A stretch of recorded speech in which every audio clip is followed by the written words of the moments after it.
Le Sahara, silencieusement, dormait sous la chaleur brûlante du soleil depuis des millénaires. Les dunes sculptées par les vents avaient lentement effacé le visage du temps. N'oubliez pas de vous abonner à notre chaîne. Les légendes Tin, au cœur de l'Afrique, reprennent vie ici.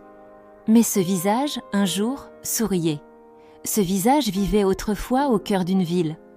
Un nom chuchoté, Zerzoura, la ville des légendes, des prophéties et des amours oubliés. Nadira était née dans un petit village du sud du Maroc, abrité à l'ombre des palmiers. Un endroit où le temps semblait être à peine touché. Ce village, où le brun de la terre se mêlait à l'or du ciel, était un lieu silencieux éclairé la nuit seulement par la lumière argentée de la lune. La peau foncée de Nadira étincelait au soleil du désert, presque comme du bronze. Ses seaux, lèvres pulpeuses reflétaient chaque émotion, même sans un mot. Son corps rayonnait d'une grâce majestueuse. Ses courbes laissaient une empreinte légère dans le sol à chaque pas. Sa longue chevelure noire, parfois voltée par le vent, restait souvent tressée dans le dos par sa mère, avec soin. Le pendentif en or qu'elle portait autour du cou était le seul héritage de sa famille. Un secret s'y cachait, mais la voix de ce secret n'avait pas encore été entendue. Nadira était respectée dans son village, non seulement pour sa beauté, mais aussi pour son intuition. Parfois, elle décrivait l'odeur de l'air avant la pluie, et lorsque quelqu'un allait recevoir une mauvaise nouvelle, ses yeux s'embuaient. Les femmes âgées disaient qu'elle était la descendante des ancêtres. Ce surnom n'était pas vain, car Nadira avait commencé à faire des rêves étranges et vifs dès son enfance. Dans ses rêves, elle se promenait dans une ville entourée de murs de pierre, remplis de colonnes et de fontaines. Des femmes chanteuses autour des puits murmuraient des mélodies dans des langues anciennes. Parfois, elle touchait des figures sombres d'oiseaux gravés sur les murs. Et parfois, elle levait les yeux et répondait aux sourires d'hommes étrangers aux yeux bleus. Au lever du jour, elle se réveillait, s'asseyait dans sa cour dans le silence et commençait à dessiner ses rêves, sur des tablettes en argile. Personne ne pouvait déchiffrer la signification de ses dessins, mais à mesure qu'elle dessinait, elle sentait quelque chose s'éveiller en elle. Une partie d'elle-même chuchotait qu'elle venait de cette ville, qu'elle lui appartenait, qu'elle devait compléter une histoire inachevée. Bien qu'elle n'en comprît pas pleinement, le cœur de Nadira savait que ses rêves n'appartenaient pas qu'au sommeil. C'étaient des échos de souvenirs d'une autre vie, d'un passé qui ne lui appartenait pas mais touchait son âme. Et ces échos, de jour en jour, l'appelaient avec une force croissante. Depuis son jeune âge, elle avait commencé à faire des rêves étranges et vifs. Dans ses rêves, une ville derrière des murs de pierre blanche apparaissait. Les femmes portaient des bagues en argent et murmuraient de vieilles chansons au bord des puits, s'adressant à Nadira. Le ciel était toujours enveloppé d'une lueur, crépusculaire, teintée de violet. Les murs de la ville étaient ornés de symboles d'oiseaux. Chacun semblait raconter une direction différente, un autre souvenir. Chaque matin, Nadira faisait de son mieux pour dessiner ces symboles qu'elle voyait dans ses rêves. Puis elle était envahie par une inexplicable mélancolie, ses yeux se plissant au loin. En grandissant, ses rêves devenaient de plus en plus réalistes. Sa mère lui disait « Tu as la force des anciennes reines dans ton sang ». Mais Nadira n'avait jamais compris ce que cela signifiait, jusqu'à ce qu'un jour, elle entende le nom de Zerzoura des lèvres d'un vieux historien qui visitait leur village. L'historien racontait, autour d'un grand feu, la légende de Zerzoura. La ville blanche, là où les portes sont scellées par des oiseaux. À l'intérieur se reposent un roi et une reine, et des gardiens noirs les protégeant. Nadira frissonna. Elle n'avait jamais entendu cette histoire auparavant, mais elle connaissait chaque détail. Les rêves qu'elle faisait la nuit correspondaient parfaitement à ce qui était raconté. Cette nuit-là, elle ne put dormir. Elle commença à penser à son propre passé, à ses ancêtres. Au matin, elle étreignit sa mère et plongea son regard dans le sien. « Maman, je dois trouver cette ville. » Sa mère lui donna une vieille bague en argent, ornée d'un symbole d'oiseau. Cette bague appartenait à ma grand-mère. Elle croyait qu'elle était née à Zerzoura. Peut-être sera-t-elle ou quoi? Ton chemin. Nadira apprit qu'un groupe d'explorateurs se dirigeait vers le désert à la frontière de la Libye. Elle se joignit à eux.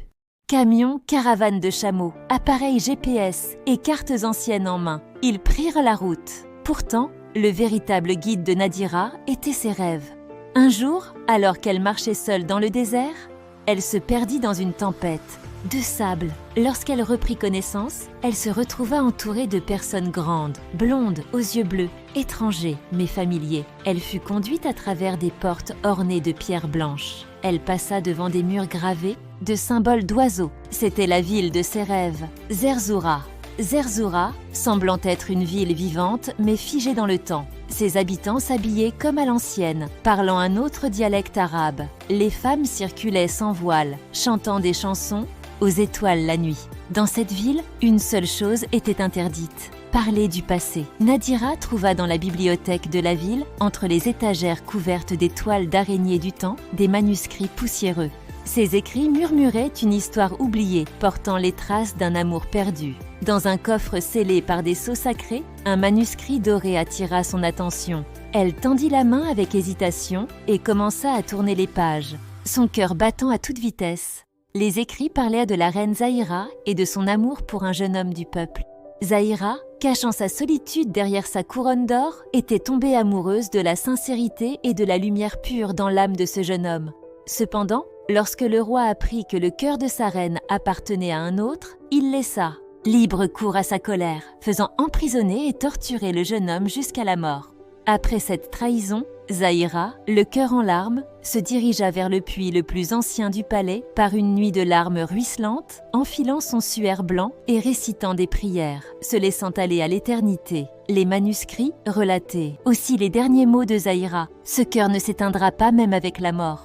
Mon âme le retrouvera un jour, peu importe où dans le temps. » Depuis ce jour, la nuit venue dans la ville, des lumières vacillantes commençaient à être visibles sur certains murs. Même les grands gardiens noirs protégeant la ville gardaient le silence à ces instants, détournant les regards. Car selon la croyance, les âmes de Zahira et de son bien-aimé erraient encore dans la ville.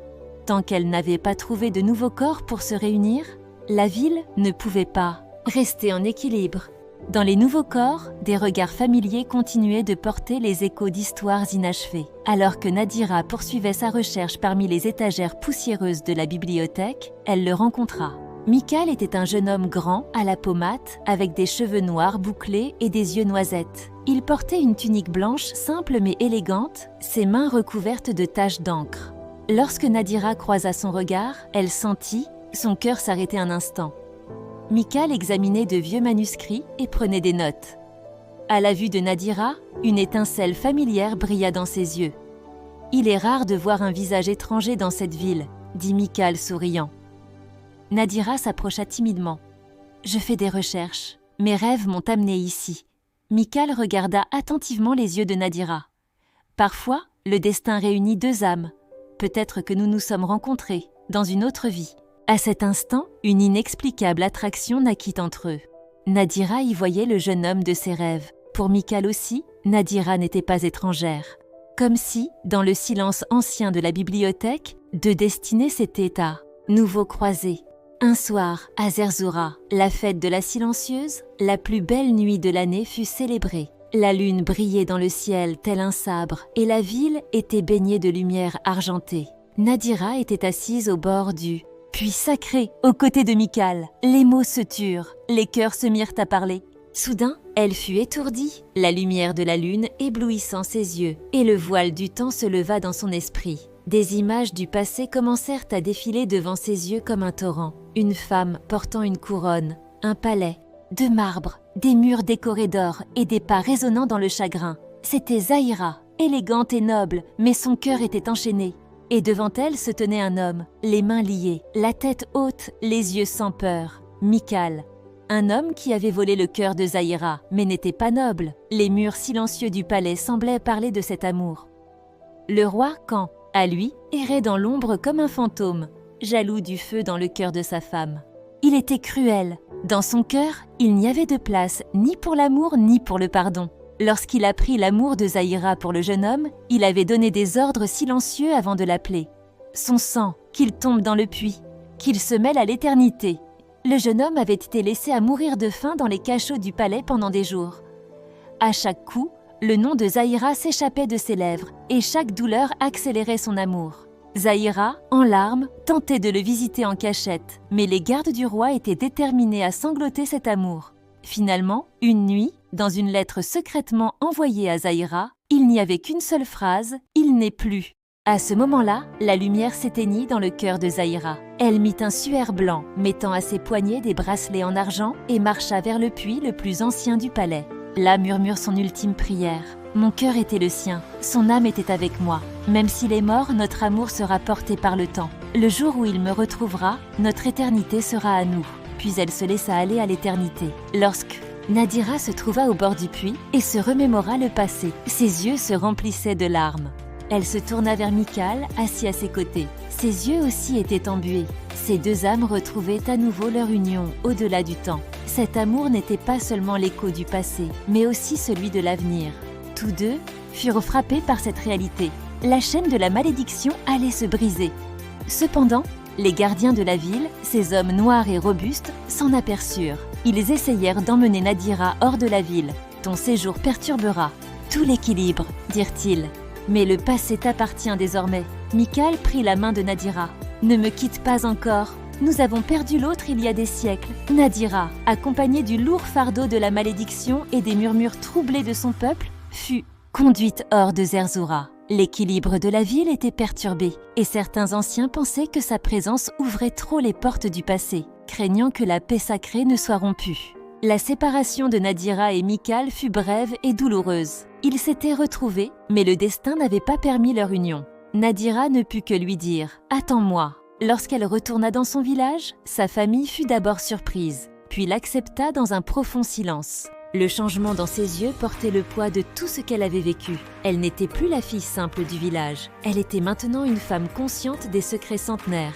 Elle retourna rapidement à l'université avec une Sinlasna, détermination indélébile dans son regard, poursuivant ses études là où elle les avait laissées.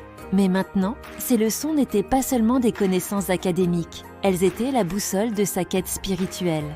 À chaque fouille, elle parlait à la terre, écoutez-la. Voix des pierres, percevait les âmes derrière les traces anciennes. Dans le milieu académique, elle devint une archéologue remarquée malgré son jeune âge. Même le sujet de sa thèse fut Zerzura. Ses professeurs étaient émerveillés par sa passion, mais parfois restés silencieux face à l'intensité de ses récits. Nadira ne parlait plus seulement de Zerzura, elle la vivait, la ressentait et portait son âme.